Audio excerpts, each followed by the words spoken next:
नमस्कार किसान भाइयों, आज के इस वीडियो में आप सभी का दिल से स्वागत है। दोस्तों, माइक्रो क्लाइमेट एक ऐसी चीज़ है जिससे आपके फसल के अंदर कब इंसेक्ट अटैक हो सकता है, कब डिसीज का अटैक हो सकता है, कब आपके फसल के अंदर फोटोसिंथेसिस ज़्यादा पैमाने पर हो सकता है, कब आपके फसल के अंदर फ्रूट डेवलपमेंट का स्टेज है उसमें साइज़ कब बढ़ सकती है, क्वालिटी कब बढ़ सकती है, आपके फसल के अंदर उपज कितनी मिलने वाली है, ये सब बातें डिपेंड होती है आपके माइक्रो क्लाइमेट के ऊपर। तो माइक्रो क्लाइमेट चीज़ क्या है और उसके ऊपर ये सब चीज़ें क्यों डिपेंड होती है, ये सब जानकारी आपको आज के इस वीडियो में मिलने वाली। तो इतना महत्वपूर्ण विषय निकाला है तो इसके लिए एक लाइक तो बनता है। और ज़्यादा देर ना करते हुए मैं हूं दिवराज और आप देख रहे हो निर्माता। चलिए शुरुआत करते हैं आज के वीडियो की। तो दोस्तों, माइक्रो क्लाइमेट क्या है, इसे बहुत ही आसान भाषा में अगर समझे तो माइक्रो क्लाइमेट एक ऐसी चीज़ है जो आपके खेत के अंदर जो भी आप फसलें करते हो तो उन फसलों में आपका जो तापमान होता है, जो आर्द्रता होती है, वो आपके बाहरी वातावरण से अलग होती है। और बाहरी वातावरण से अलग यानी कि कम भी हो सकती है और ज़्यादा भी हो सकती है।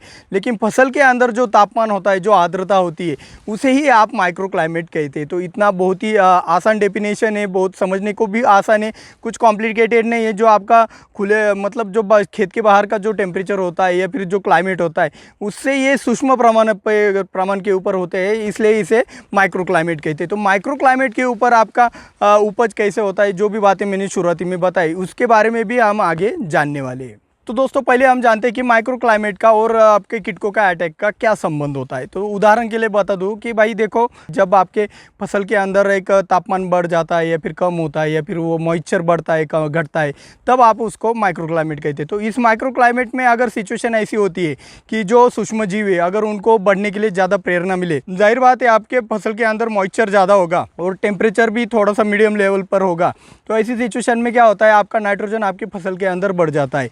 और नाइट्रोजन बढ़ने के कारण आपकी जो आपके फसल की जो भी स्टेम होती है वो नाजुक बन जाती है, आपके शेंडा भी नाजुक होता है। तो अगर स्टेम होगी तो स्टेम के ऊपर वो आपका मिलीबग ज़्यादा अटैक करता है, क्योंकि ज़्यादा नाइट्रोजन बढ़ जाता है। आपका माइक्रो क्लाइमेट में एक नाइट्रोजन बनने की जो प्रक्रिया है वो ज़्यादा होने से कारण आपका जो मिलीबग जैसे जो भी कीटक होते हैं या फिर थ्रिप्स हो गया, अभी नई पत्तियाँ आने लगी तो वो कोमल मुलायम होती है, तो उसके ऊपर आपका थ्रिप्स का अटैक करता है। यानी कि माइक्रो क्लाइमेट में अगर ग्रोथ अच्छी होने लगी, यानी कि ज़्यादा ग्रोथ होने लगी हद से ज़्यादा, तब वो वहाँ पे आपकी फसल नाजुक बन जाती है और वहाँ पे कीटकों का अटैक होता है। और उसी तरह अगर आपके माइक्रो क्लाइमेट में ज़्यादा टेम्परेचर और ज़्यादा ह्यूमिडिटी यानी कि आर्द्रता हो गई तो वहाँ पे आपके डिसीज प्रेशर भी बढ़ता है, यानी कि डाउनी मिल्ड्यू, लेड ब्लाइट जैसे आपके फंगस भी बढ़ते हैं। तो माइक्रो क्लाइमेट के ऊपर ही आपके फंगस और कीटक डिपेंड है, ये आपको तो अभी पता चल गया है। अभी इन कीटकों को या फिर रोगों को अगर आप कैसे रोक सकते हैं माइक्रो क्लाइमेट के इस ज्ञान के जरिए, तो सीधी बात है, अगर आपको पता है कि भाई मेरा खेत का माइक्रो क्लाइमेट ज़रा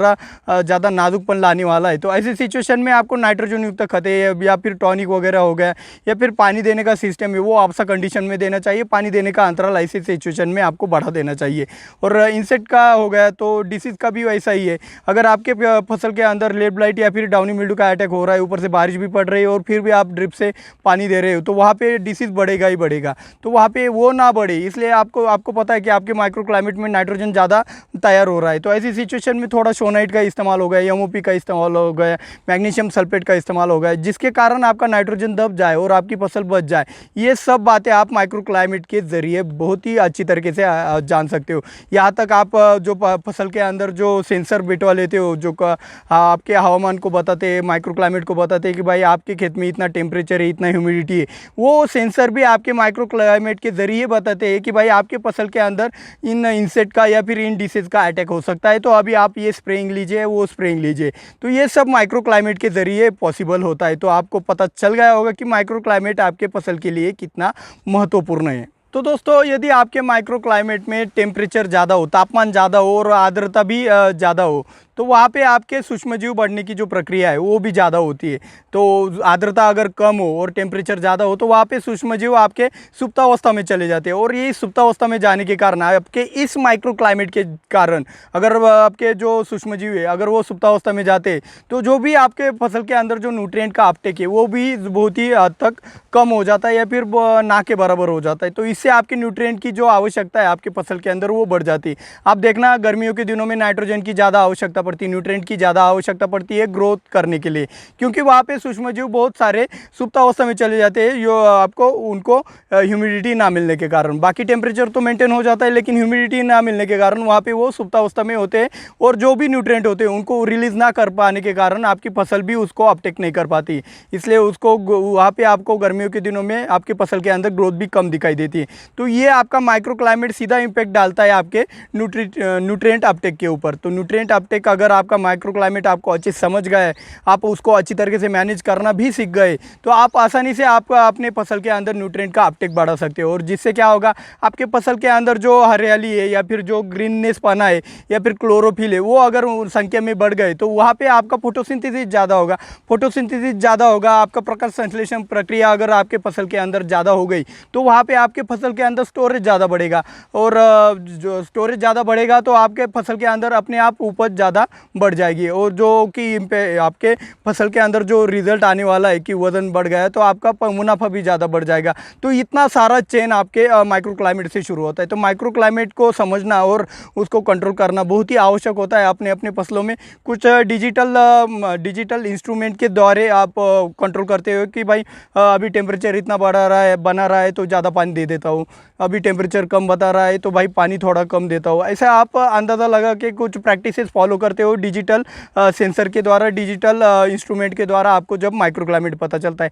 कुछ लोग एक सेंस कर लेते हैं अपने ह्यूमन बॉडी से ही, आप वो सेंस करते हैं अब भाई अभी गर्मी लग रही है, ह्यूमिडिटी भी कम लग रही है तो वहाँ पे पानी बढ़ा देता हूँ। तो ये सब बातें आप माइक्रो क्लाइमेट को ध्यान में रख कर ही आप तय करते हो। तो इसको और भी ज़्यादा गहराई में समझ जाओगे तो इससे आपकी फसल की उपज और भी ज़्यादा बढ़ सकती है। तो दोस्तों अभी हम जानते हैं कि माइक्रो क्लाइमेट का आपके फसल के ऊपर क्या इम्पैक्ट पड़ता है, जिससे वो अच्छा परिणाम दिखा सकता है या फिर बुरा परिणाम आपके फसल के अंदर दिखा सकता है।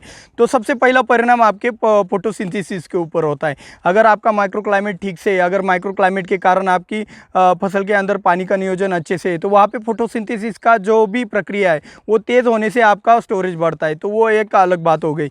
और माइक्रो क्लाइमेट अगर ख़राब है, यानी कि आपका टेम्परेचर बढ़ रहा है और आप मॉइस्चर मेंटेन नहीं कर पा रहे तो वहाँ पे फोटोसिंथेसिस कम होने के कारण आपकी फसल कम उपज दे सकती है। और इसी के साथ साथ अगर ये टेम्परेचर कुछ ज़्यादा हद तक बढ़ गया या फिर कुछ ज़्यादा ही ठंडा भी हो गया, माइनस में भी टेम्परेचर गया, तो वहाँ पे फसल आपकी तनाव में आ जाती है, स्ट्रेस में आ जाती है, तो वहाँ पे भी आपकी फसल कम उपज देती है। अगर अच्छे से बैलेंस मेंटेन रहेगा, ना ज़्यादा ना कम, तो ऐसे में आपकी फसल बहुत ही अच्छी तरीके से रिस्पॉन्स देती है, फोटोसिंथेसिस भी अच्छा हो जाता है। तो तनाव भी आपके फसल के अंदर माइक्रो क्लाइमेट का ही एक भाग है जो आपको अच्छी तरीके से समझना चाहिए। फ्लावरिंग स्टेज में भी देखो भाई, माइक्रो क्लाइमेट में अगर आपका टेम्परेचर बढ़ गया है तो वहाँ पे फ्लावर ड्रॉप होते हैं, अगर ज़्यादा नाइट्रोजन बढ़ गया है फिर भी फ्लावर ड्रॉपिंग होती है। तो फ्लावरिंग स्टेज में भी आपका माइक्रो क्लाइमेट अच्छी तरीके से होना चाहिए। फ्रूटिंग स्टेज में भी वही होता है, साइज़ बढ़ने के वक्त अगर आपका माइक्रो क्लाइमेट ख़राब हो गया या फिर ज़्यादा टेम्परेचर बढ़ गया, थोड़ा सा न्यूट्रिशन वैल्यू अगर आपके फल के अंदर कम मिल गया तो वहाँ पर भी आपकी साइज़ कम बन जाती है। तो वहाँ पर फ्रूट के साइज़ के स्टेज में भी आपका माइक्रो क्लाइमेट बहुत ही अहम रहता है। मैच्योरिटी के स्टेज में अगर अचानक से बादल आ गए और वहाँ पे आपका जो माइक्रो क्लाइमेट है वो बदल जाता है, वो उल्टा परिणाम दिखाता है। मैच्योरिटी स्टेज में जो होना चाहिए वो आपके फसल के अंदर नहीं मिलता है। और मैच्योरिटी स्टेज में आपका इम्पैक्ट कैसे बढ़ जाता है, अगर गलती से बारिश पड़ गई और माइक्रो क्लाइमेट में नाइट्रोजन बढ़ गया है तो मैच्योरिटी स्टेज में, तो वहाँ पे शुगर रिवर्स होती है मैच्योरिटी स्टेज में, अगर माइक्रो क्लाइमेट ख़राब होता है तो ये भी एक तरीके से आपके फसल के अंदर नुकसान हो सकता है। अगर माइक्रो क्लाइमेट में अगर आपका टेम्परेचर एकदम से डाउन होता है हार्वेस्टिंग के स्टेज में, तो आप देखना भाई हार्वेस्टिंग के स्टेज में माइक्रो क्लाइमेट अचानक से डाउन होने से आपके फलों में क्रैकिंग आता है, तो शुगर भी रिवर्स होती है, तो ये भी आपका एक तरीके से नुकसान है। लेकिन ये जो माइक्रो क्लाइमेट में कह रहा हूँ, ये हम जो ओपन फार्मिंग कर रहे हैं, आपको पता है कंट्रोल एटमॉस्फेयर के अंदर आप अगर फार्मिंग कर रहे हो तो उसको पॉली हाउस की, नेट हाउस की आप फार्मिंग कहते हो, लेकिन आप जो खेती कर रहे हो खुले में उसे ओपन फार्मिंग कहा जाता है।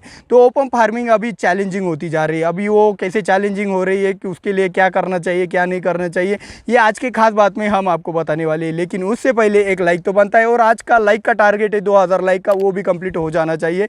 इतना तो प्यार आप मुझे दे ही सकते हो। और अभी तक जिन्होंने सब्सक्राइब नहीं किया है भाई, जल्द से जल्द सब्सक्राइब करो, और ज़्यादा सपोर्ट करना चाहते हो भाई, दबा के शेयर भी आप कर सकते हो। तो दोस्तों आज की खास बात में हम जो ओपन फार्मिंग कर रहे हैं, जो खुले में खेती कर रहे हैं, तो वहाँ पे ग्लोबल वार्मिंग का हो गया या फिर ग्लोबल कूलिंग का बहुत ही महत्वपूर्ण इशू होता है। ग्लोबल वार्मिंग यानी कि हद से ज़्यादा टेम्परेचर बढ़ना।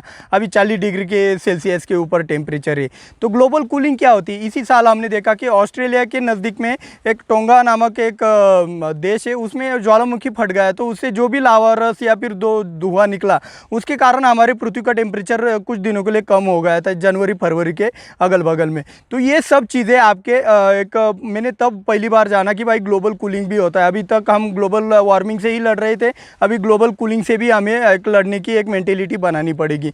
तो ये सब ओपन फार्मिंग में चैलेंजिंग होता जा रहा है। देखो भाई, जैसे कि कोरोना जैसा वायरस आया, जो कि आपके जो कि सब वर्ल्ड को यानी कि सभी देशों को वो सताने लगा, उनकी सब जो अर्थव्यवस्था थी वो उसको कोरोना ने उसको कोलैप्स कर दिया। ऐसे ही अगर वायरस अगर हमारी फसलों के अंदर आ गया तो हमारी जो भी ओपन वाली फार्मिंग है वो तहस नहस हो जाएगी, और हो भी रहा है। आप देखो भाई, टूटा का अटैक देख लो, ब्लैक थ्रिप्स का अटैक देख लो, एमपी में मोज़ेक वायरस हो गया सोयाबीन के अंदर, सोयाबीन वहाँ पे कोई कर नहीं रहा है। तो ये सब बातें एक एक तरीके से हमें फेस करने लग रही है।